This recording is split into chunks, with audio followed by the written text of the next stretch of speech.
श्रद्धयाग्निः समिध्यते श्रद्धया हूयते हविः श्रद्धां भगस्य मूर्धनि वचसा वेदयामसि। ॐ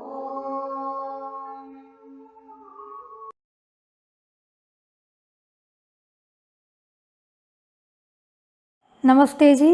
ए ही संस्कृतम शिक्षे मही में आप सभी का हार्दिक स्वागत है।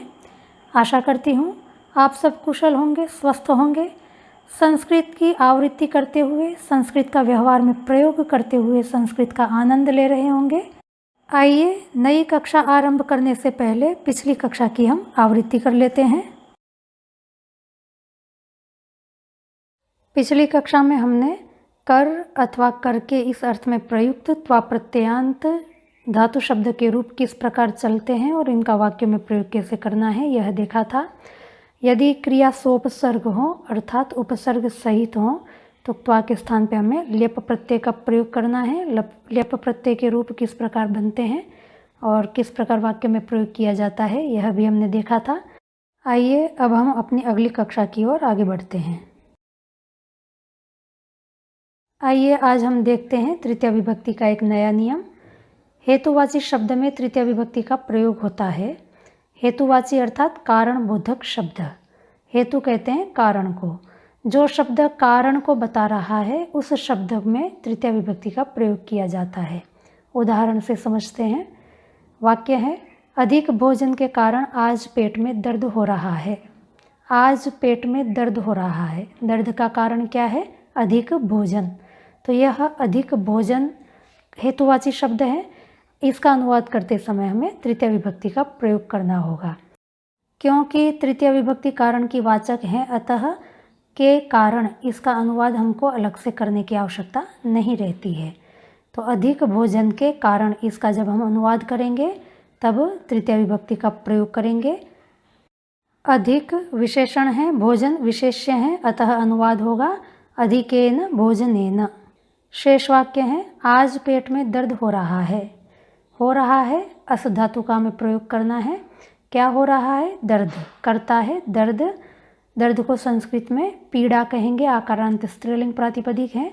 कहाँ हो रहा है? पेट में। अधिकरण कारक होने से हमें सप्तमी विभक्ति का प्रयोग करना है। पेट को उदर कहते हैं। अकारांत नपुंसकलिंग शब्द है।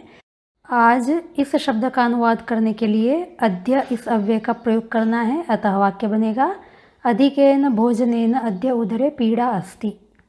आगे एक और वाक्य देखते हैं। बारिश के कारण कपड़े गीले हो गए। कपड़े गीले होने का कारण क्या है? बारिश। तो बारिश का अनुवाद करते समय हमें तृतीय विभक्ति का प्रयोग करना होगा। बारिश को संस्कृत में वृष्टि कहते हैं। इकारांत स्त्रीलिंग प्रातिपदिक है। मति के समान रूप चलाएंगे। तृतीय विभक्ति एक वचन में रूप बनेगा वृष्टिया।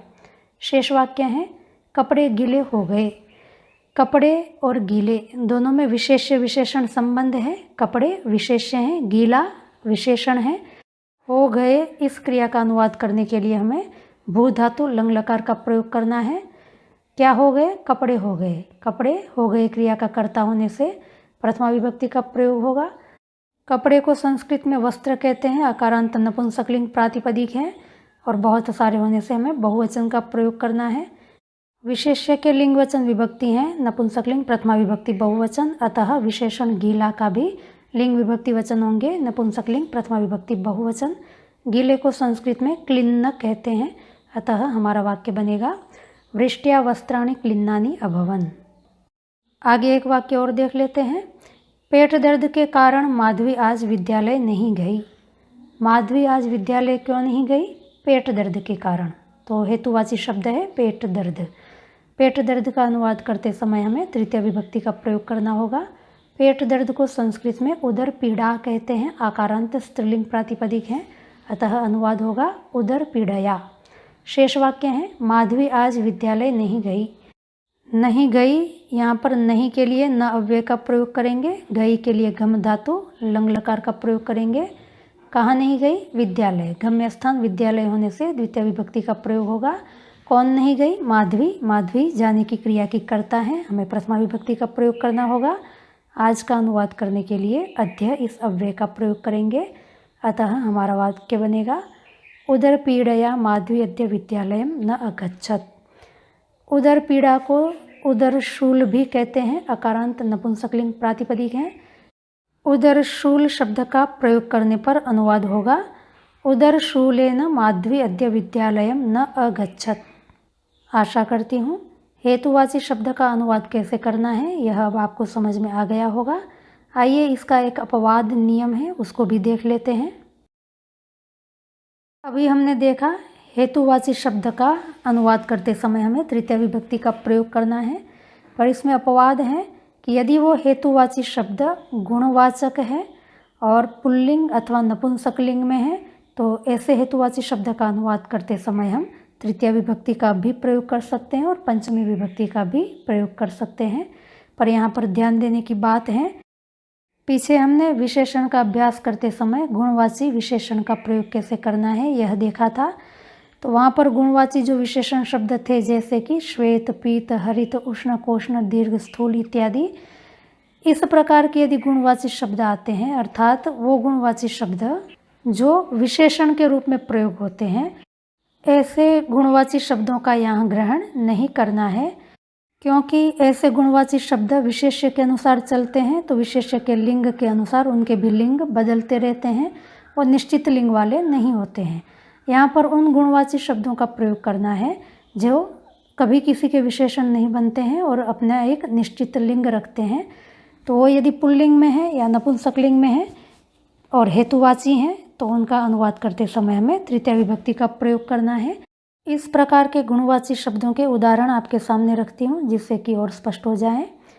जैसे आपके सामने शब्द है मौक्यम, मूकत्वम, मूकतावा, अर्थ होता है गूंगापन। गूंगेपन को संस्कृत में मौक्यम भी कहते हैं, मूकत्वम भी कहते हैं, मूकता भी कहते हैं। तीन में से किसी का भी प्रयोग कर सकते हैं।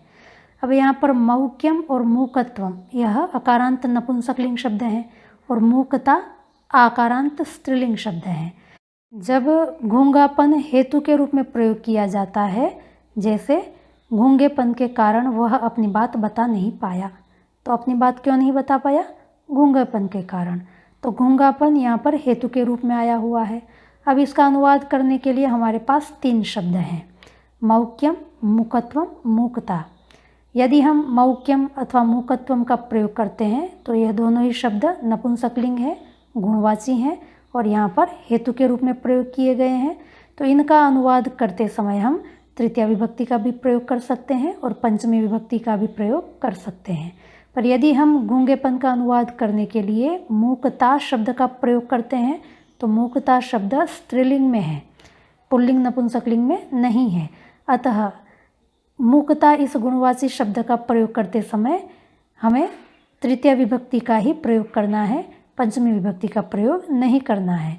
ध्यान रखेंगे गुणवाची शब्द जो पुल्लिंग अथवा नपुंसकलिंग में है और वाक्य में वो हेतु के रूप में प्रयोग किए गए हैं तभी हम तृतीय अथवा पंचमी का प्रयोग कर सकते हैं। यदि गुणवाची शब्द जो वाक्य में हेतु के रूप में प्रयोग किया गया है यदि वो स्त्रीलिंग में है तो हमें केवल तृतीय विभक्ति का ही प्रयोग करना है, पंचमी विभक्ति का प्रयोग नहीं करना है। और भी उदाहरण देख सकते हैं, बाधिर्यम, बधिरत्वम, बधिरतावा, इसका अर्थ होता है बहरापन। बहरेपन के लिए भी तीन शब्द हैं, बाधिर्यम, बधिरत्वम अकारांत नपुंसकलिंग शब्द हैं, बधिरता स्त्रीलिंग शब्द है। पाटवम, पटुत्वम, पटुतावा, अर्थ होता है कुशलता। यहाँ पर भी पाटवम, पटुत्वम अकारांत नपुंसकलिंग शब्द है और पटुता स्त्रीलिंग शब्द है। बाल्यम, बालत्वम, बालतावा, बचपना। तो बचपने का अनुवाद करने के लिए हमारे पास तीन शब्द हैं, बाल्यम, बालत्वम अकारांत नपुंसकलिंग शब्द है और बालता आकारांत स्त्रीलिंग शब्द है। ये तो हमारे पास नपुंसकलिंग और स्त्रीलिंग शब्द आ गए गुणवाची, जो कभी विशेषण के रूप में प्रयोग नहीं किए जाते। ऐसे कुछ पुल्लिंग शब्द भी हैं जो गुणवाची हैं और कभी विशेषण के रूप में प्रयोग उनका नहीं होता। उनके भी उदाहरण हम देख लेते हैं। आपके सामने है प्रमादः, अभिमानः, अहंकारः, दम्भः, गर्वः, परिश्रमः, पुरुषार्थः, सम्मानः। ये सारे के सारे अकारांत पुल्लिंग शब्द हैं और गुणवाची हैं। इनका कभी भी विशेषण के रूप में प्रयोग नहीं होता है।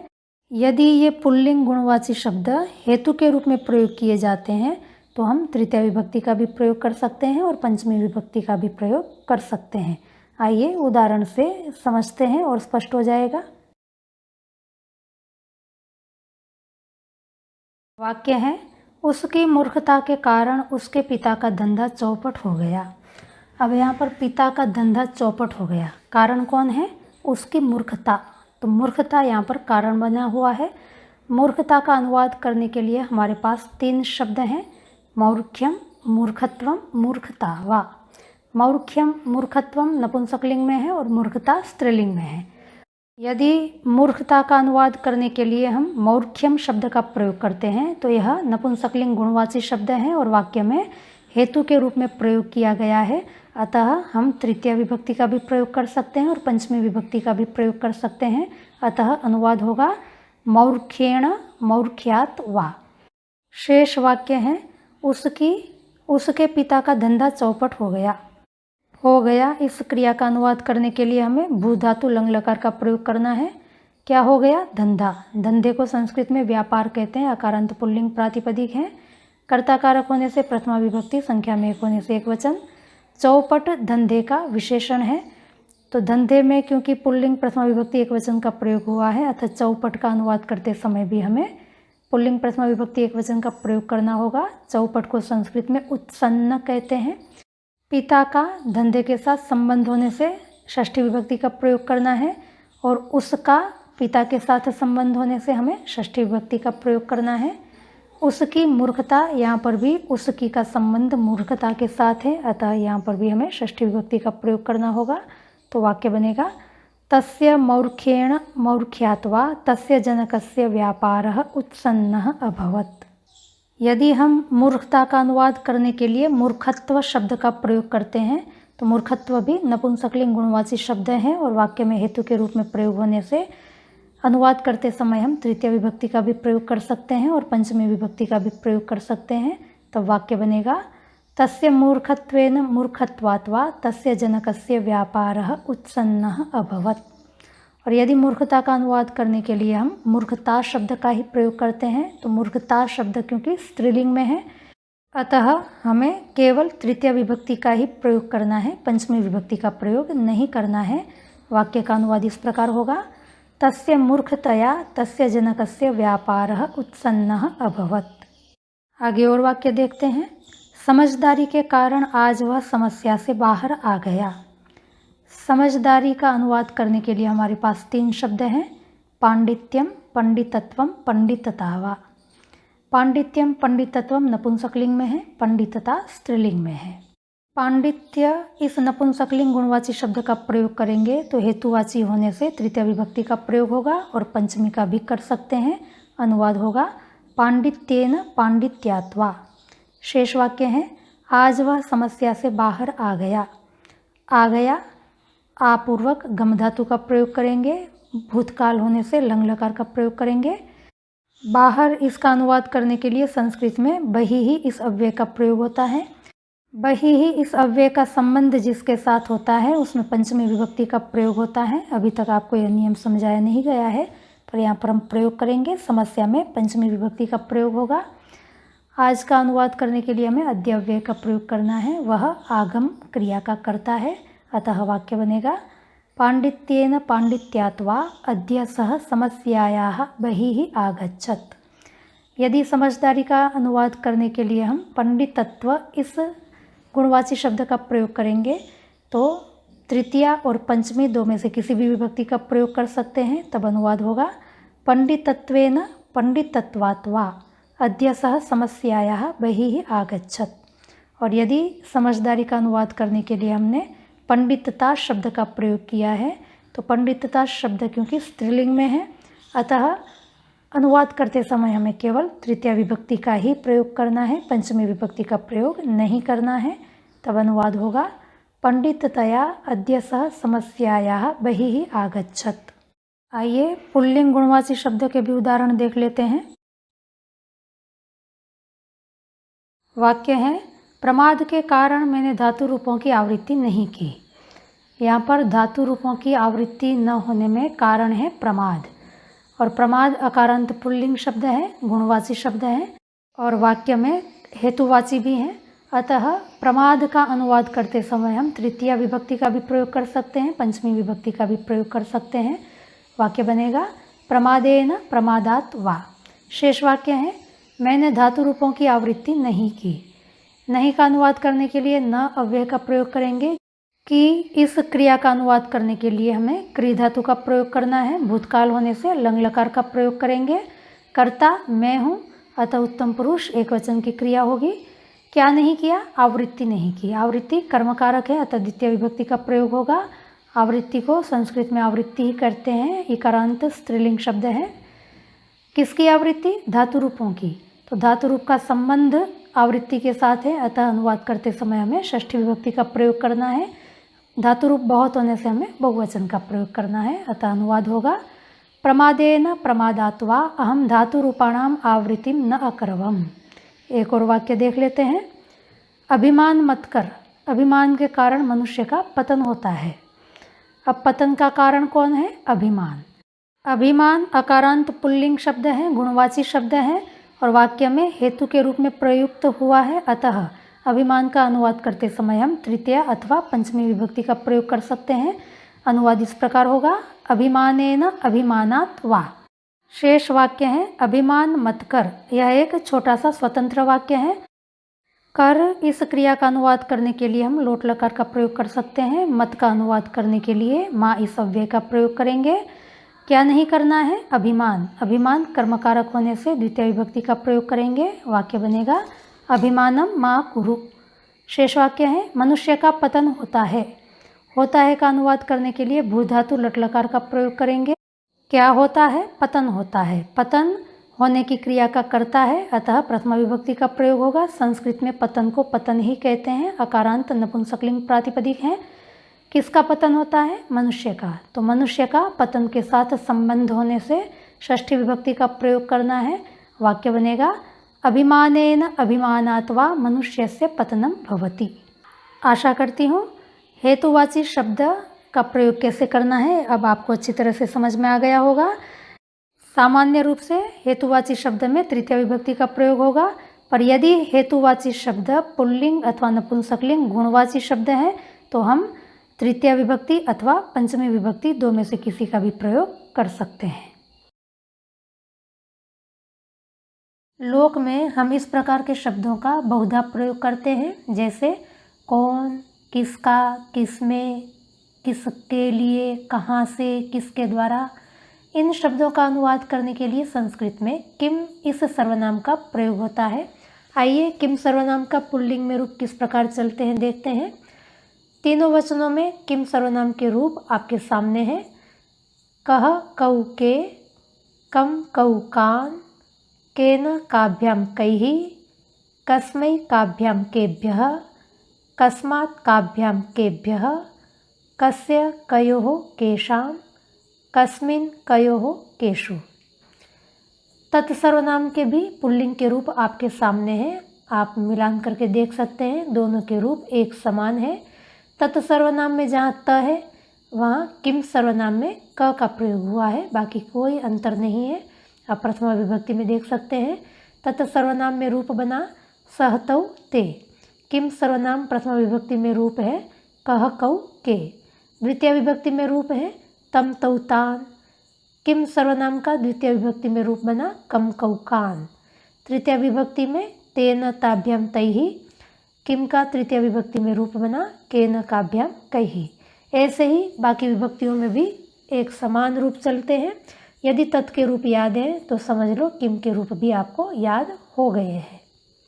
आइए अब देखते हैं किम सर्वनाम के नपुंसकलिंग में रूप किस प्रकार चलते हैं।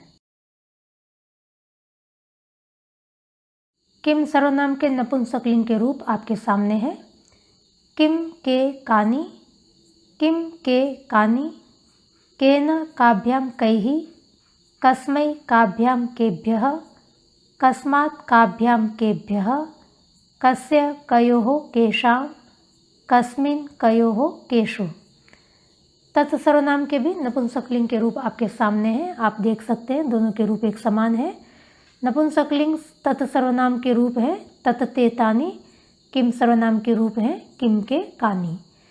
तृतीय विभक्ति में आप देखें तत् के रूप है तेन ताभ्याम तैहि, तो तृतीय विभक्ति में किम सर्वनाम के रूप है केन काभ्याम कैहि।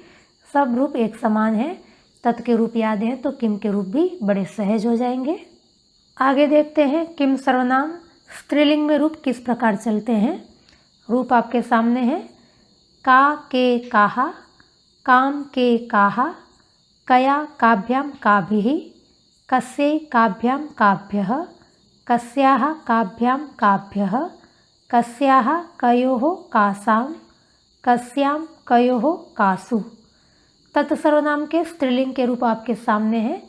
किम और तत् के रूप एक समान है। प्रथमा विभक्ति में तत् के रूप बने हैं सा ते ताहा, किम के रूप है का के काहा। द्वितीय विभक्ति में तत् के रूप है ताम ते ताहा, द्वितीय विभक्ति में किम के रूप है काम के काहा। इस प्रकार तृतीय चतुर्थी पंचमी षष्ठी सप्तमी में भी रूप आप देख सकते हैं, दोनों के एक समान ही है। अतः किम के रूप याद रखने में कोई कठिनाई नहीं आएगी यदि आपको तत् के रूप याद है। और किम इस सर्वनाम का भी आप अधिक से अधिक व्यवहार में प्रयोग करें जिससे कि आपके लिए यह भी सहज हो जाए। आज का पाठ यहीं तक रखते हैं। यदि आपको समझने में कहीं कोई कठिनाई आई हो तो आप हमें अवश्य पूछें, आपकी समस्याओं का समाधान करने का हम अवश्य प्रयास करेंगे। यदि आप अपने इष्ट मित्र साथी को इस संस्कृत पाठशाला से जोड़ना चाहते हैं या कोई व्यक्ति स्वयं जुड़ना चाहता है तो वीडियो के नीचे यहाँ पर आप देखें उल्टे तीर का निशान है, यहाँ पर क्लिक करने से डिस्क्रिप्शन बॉक्स खुल जाएगा जिसमें टेलीग्राम पर चलने वाले संस्कृत पाठशाला की लिंक दी हुई है और व्हाट्सएप पर भी हमारे 8 ग्रुप चलते हैं उसकी भी लिंक यहाँ पर दी हुई है। दोनों में से किसी एक लिंक पर क्लिक करने से आप हमारी पाठशाला से जुड़ सकते हैं। थोड़ा नीचे कन्या गुरुकुल की वेबसाइट का भी लिंक दिया हुआ है जिस पर जाकर के आप कन्या गुरुकुल का सामान्य परिचय प्राप्त कर सकते हैं। यहाँ पर सब्सक्राइब बटन दिया हुआ है जिस पर आप क्लिक करेंगे तो हमेशा के लिए हम आपके साथ जुड़ जाएंगे। भविष्य में भी हम संस्कृत के अतिरिक्त और भी कोई वीडियोस अपलोड करेंगे तो उसके नोटिफिकेशंस समय पर आपको मिलते रहेंगे। इस पैनल पर यहाँ पर क्लिक करने से प्लेलिस्ट खुल जाएगी, यहाँ पर प्लेलिस्ट लिखा हुआ है। कोई हमारे पुराने वीडियोस देखना चाहते हैं तो यहाँ पर जाकर के क्लिक करें, आपको हमारे सारे वीडियो जितने भी हमने अपलोड किए हैं वो सब यहाँ पर मिल जाएंगे। यहाँ पर क्लिक करने से आप वीडियो को देख सकते हैं। अगली कक्षा में हम फिर मिलेंगे। आपने हमारे वीडियो को देखा, पसंद किया, आपका हार्दिक धन्यवाद।